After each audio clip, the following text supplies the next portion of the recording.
네, 오늘의 정치권 소식 정가 브리핑에서 김준일 뉴스톱 수석 에디터와 함께 짚어보겠습니다. 안녕하세요. 예, 안녕하세요. 네, 오늘 결국 탄핵소추안 이상민 장관에 대한 탄핵소추안 가결이 됐습니다. 찬성이 179표, 반대 109표, 무효 5표. 야 3당이 발의해서 야당 표가 예상됐던 그 수준에서 뭐 거의 다 끌어모은 것 같기도 하고요. 예. 국민의힘 같은 경우에는 오히려 115석 의석이 좀 미달하는 반대표가 좀 나온 측면도 있고 어떻게 분석하십니까? 일단 그 출석 재석 인원이라고 하죠. 300명 중에 293명이 왔으니까 지금 아주 부득이하게 빠진 사람 빼놓고는 다 왔다라고 보면 될 것 같고, 지금 민주당 의석수가 169석이거든요. 네. 거기에 정의당 6명, 그리고 기본소득당 1명 하면 이게 이제 176이잖아요. 근데 이제 민주당 출신의 무소속 의원들이 또 한 8명 정도 있습니다. 네. 그럼 뭐 상당히 민주당하고 같이 패키지 투표를 한다라고 보면 이거는 거의 다 결집했다. 그러니까 부득이하게 빠진 사람 빼놓고 국민의힘도 다 반대 던졌고 나머지는 다 찬성 던지고 소수만 무효 5표 나오고, 그래서 그냥 그 지금 뭐 당적대로 그대로 갔다. 예. 그렇게 이제 보는 게 맞을 것 같습니다. 네. 무기명 투표라 뭐 정확하게 세부적으로 할 수는 없습니다만 추정컨대 야 3당과 국민의힘 쪽이 확연하게 의견이 갈린 것 같다. 물론 이제 민주당 의원 내부적으로도 좀 고민이 있는 의원들이 있었습니다만 민주당에서 뭐 극소수 이탈표가 나왔는지는 확인할 길이 없습니다만 전반적으로 보면 하여튼 여와 야가 확연하게 좀 갈린 그런 이 표결 결과가 나왔습니다. 자, 이렇게 되면은 헌재로 이제 공이 넘어갔는데요. 앞으로 어떻게 이 법적인 판단을 할 것이냐. 이 장관에 대한 이제 탄핵 소추이기 때문에 이게 뭐 헌법이나 법률 위반인지를 판단하는 데 있어서 경미한 뭐 징계 정도의 그 정도 사안으로는 넘어갈 일이 아니지 않습니까? 예. 상당히 좀 그 엄격하게 헌재도 판단할 것 같은데 법적으로도 뭐 여러 가지 쟁점이 있을 것 같아요. 일단 민주당이 이제 탄핵소추안을 발의를 하면서 어떤 부분을 법을 위반했는지를 좀 명시를 했어요. 그래서 국민의 생명과 안전을 지켜야 될 헌법상의 의무가 있는데 이걸 지키지 않았다. 그리고 재난안전기본법상 주무장관의 의무를 회피를 했다는 건데, 좀 더 구체적으로 얘기를 하면은 이를테면은 참사가 어느 정도 예상이 됐어요. 인파가 많이 몰렸기 때문에. 그러려면은 재난통신망 등 안전대책을 마련해야 되는데 제대로 안 했다. 그리고 중앙사고수습본부를 설치를 했으면은 조금 더 인명을 구할 수 있는데 이것도 장관으로서 의무를 안 했다라는 거거든요. 네. 그리고 국정조사장에서 책임회피성 발언하고 2차 가해성 발언을 했다. 뭐 이런 것들이 이제 탄핵 사유라고 이제 민주당 쪽에서는 얘기를 했습니다. 네. 다만 이게 정말로 그러면은 탄핵 사유가 될 것이냐에 대해서는 좀 이견이 많이 갈리는 것 같아요. 특히 국민의힘에서는 이런 식으로 느슨하게 적용하면은 탄핵 대상이 안 될 사람이 누가 있느냐라고 얘기를 하고 있고, 그거는 이제 헌법재판소에서 판단을 할 문제인 것 같아요. 그래서 지금 법상으로는 180일 이내에 헌법재판소에서 심판을 하게 돼 있거든요. 그런데 그게 의무 조항은 아닙니다. 그래서 이걸 넘긴 사례도 있고 그 전에 된 사례도 있고, 하지만 어쨌든 8월, 이제 지금 2월이니까 8월 이내에는 선고가 날 것이다, 이렇게 예상을 좀 해볼 수 있는 거죠. 네, 일반적으로는 8월 이내 여름까지는 결과가 나올 것 같다. 물론 뭐 예외적으로 가장 탄핵소추 결과가 늦게 나온 게 한 268일 만에 나온 경우도 있었다고 하죠. 그렇게 되면 이제 거의 가을 넘어서 연말 가까이 이렇게 나오는 건데 헌재로서도 이제 어떤 판단을 내릴지, 헌법재판소가 물론 기본적으로 법적인 이 법리적인 판단을 엄격하게 하겠습니다만 국민 정서라든가 여론 같은 것도 좀 반영이 됩니까? 어떻습니까? 글쎄요, 뭐 국민 정서를 전혀 반영을 안 하지는 않는다라고 저는 개인적으로 판단하지만은 헌재 재판관들은 그렇지는 않다라고 말씀하실 거예요. 대표적인 게 이제 박근혜 대통령 탄핵 같은 경우에도 이거에 대해서는 또 찬반 의견들이 있었거든요. 그래서 뭐 그 노무현 대통령 탄핵 같은 경우는 이제 기각이 됐잖아요. 그거 같은 경우에는 이 대통령 그때 여론이 굉장히 안 좋았던 것들, 이런 것들이 어느 정도 가만히 또 됐을 거라고 추정은 되지만은 그게 이제 알 수는 없습니다. 중요한 거는 지금 이 헌법재판관들이 교체가 될 가능성들이 좀 몇 명이 있어요. 지금 이선의 헌법재판관은 3월 달에 임기가 다 되고요. 이석태 헌법재판관은 4월에 되거든요. 그렇죠. 근데 이제 요거 지금 화면에도 나가지만은 노무현 대통령은 탄핵 심판까지 2달 걸렸어요. 그리고 상당히 좀 빨리 나온 편이군요. 빨리 나왔어요. 왜냐하면 대통령이 이제 너무 오래 부재가 되면 안 된다라고 네. 판단해서 박근혜 대통령 세 달이 걸렸고 임성근 부장판사는 8달 반 정도 걸렸습니다.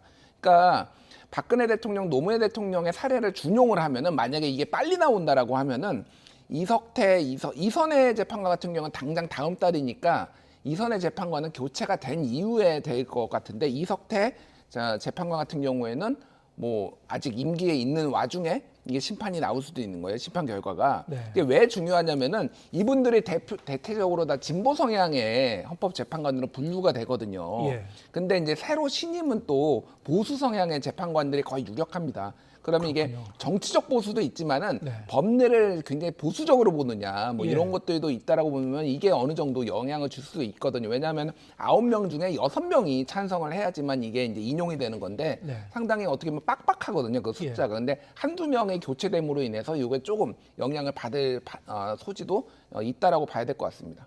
중간에 헌법재판관이 교체가 된다면 교체된 다음에 또다시 새로 들어온 헌법재판관은 처음부터 다시 이 관련 서류를 보고 심리를 다시 시작하는 게 되는 겁니까? 그렇죠. 그러니까 이게 좀 시간이 상당히 좀 지연돼. 길어질 그 요인이 되겠군요. 그래서 이제 헌법재판관이 지금 9인에서 6명이 이제 찬성을 하는 거잖아요. 예. 그러니까 인용을 하는 거잖아요. 그런데 이거를 7인까지는 할 수가 있어요. 7인까지는 할 수가 있기 때문에 만약에 헌법재판관이 또 이제 야당이 지금 키를 쥐고 있으니까 이게 뭐 인사청문회도 해야 되잖아요. 예. 이게 길어질 가능성, 임용 자체가. 예. 그러면은 이게 좀 어떻게 될지 아예 9인 체제로 가지 않고 7인 체제에서 또 헌법재판소에서 판결을 내릴지 뭐 예. 이런 변수들이 조금 여러 예. 개가 있는 것 같습니다. 아까 그래픽에도 잠깐 나왔습니다만 가장 늦게 이 탄핵 심판의 결과가 나온 경우가 임성근 전 판사 아까 267이라고 나오더군요. 그렇게 되면은 거의 8달 이후에 나오는 거니까 어떻습니까? 이게 결과가 어떻게 나오냐에 따라서 정치적 파장도 상당히 좀 클 것 같은데요.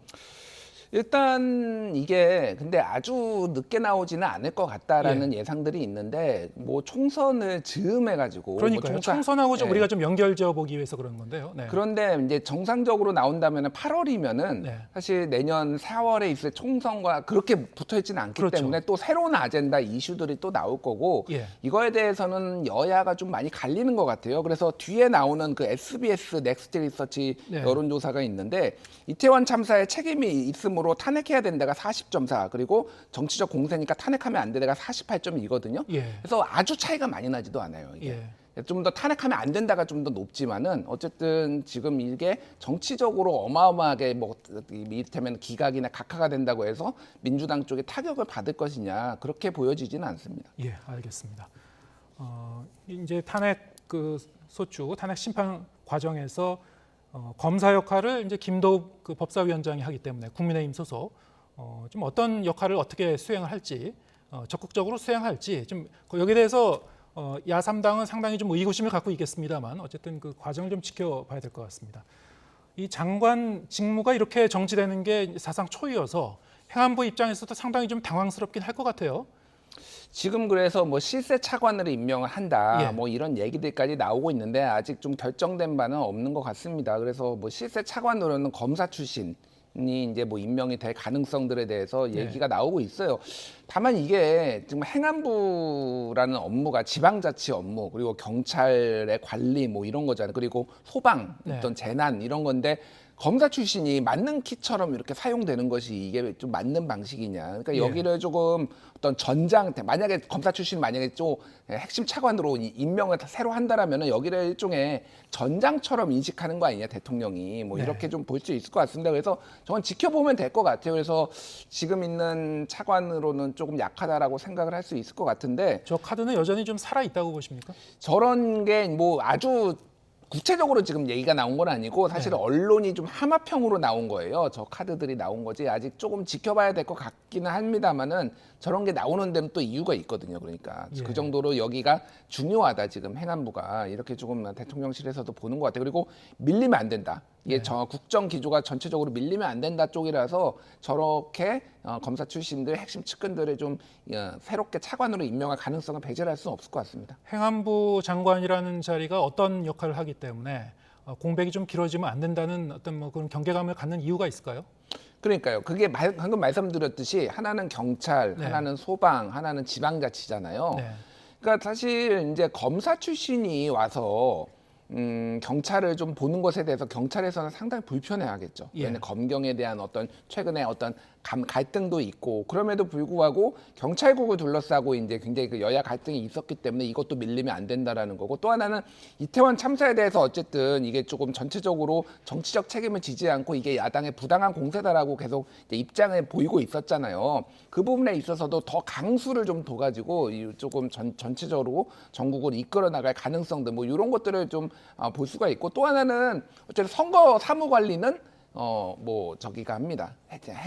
행안부 장관이 하게 돼 있거든요. 뭐 네. 이제 선관위가 원래 기본적으로 하지만은 그래서 그런 부분들도 이제 어느 정도 고려가 되지 않을까 그렇게 보여집니다. 자, 이렇게 되면은 그야말로 좀 표현하셨다시피 밀리면 안 된다. 여나 야나 한 발도 이제 점점 물러설 수가 없는 그런 처지가 돼서 기싸움이 치열해지고 올 상반기는 상당히 좀 강대강 국면으로 갈 수밖에 없겠군요. 그런데 뭐 앵커께서 예. 올 상반기는 강대강 국면이라고 하셨지만 이미 강대강이긴 하죠. 예, 이미 뭐 9개월, 10개월 동안 강대강 한 번도 네. 따뜻한 적이 한 번도 없었거든요. 그래서 그 기조를 더 강화하는 더 강화하는 기제로 쪽으로 갈 것이다. 예, 갈 거고 출구가 없어 보여요. 사실 제가 예. 보기에는 뭐 이재명 대표에 대한 수사도 수사도 계속될 이제 테고 더욱 이제 본격화될 테니까요. 전 정권에 대한 수사도 계속 이어질 테고 예. 뭐 대통령이 딱히 야당 대표하고 만나거나 손을 벌릴 생각도 없을 테고 서로 그래서 아마 선거가 그러니까 내년 총선 이전까지는 이 기조, 이 국면, 대치 국면은 계속되지 않을까 그렇게 보여집니다. 네. 지금 말씀이 맞긴 합니다만 제가 이제 그런 말씀을 드린 거는 여러 가지 이제 민생 문제도 쌓여 있고 올해 중에는 그래도 여야가 뭔가 이 협치의 이 실마리를 찾아야 되지 않겠느냐는 얘기가 뭐 계속 나오곤 있습니다만 오늘도 이제 보면은 상당히 좀 어렵지 않겠느냐 뭐 그런 느낌이 들긴 하는군요. 국민의힘 전당대회 상황 짚어보겠습니다. 오늘부터 이제 본선 후보 4명을 뽑는 예비 경선 여론조사가 이제 시작이 됐죠. 이른바 이제 이강 후보, 양강 후보, 김기현, 안철수 두 후보의 이제 이 여론조사 결과 오늘까지 나온 결과를 보면은 어느 후보가 이제 확실하게 승기를 잡았다고 보기에는 좀 어려운 그런 측면도 있는 것 같습니다. 여론조사마다 좀 양상이 다르게 나와요. 그렇죠. 그래서 좀 혼전 양상이다 이렇게 봐야 될 것 같습니다. 그래서 지금 리얼미터 조사에서는 김기현 의원이 1위를 했고 네. 그리고 SBS 넥스트 리서치 조사에서는 이제 안철수 의원이 1위를 했지만은 이게 또 오차범위 내고요. 이런 여러 가지 이제 혼전 양상이 나오는데 두 가지 이유인 것 같아요.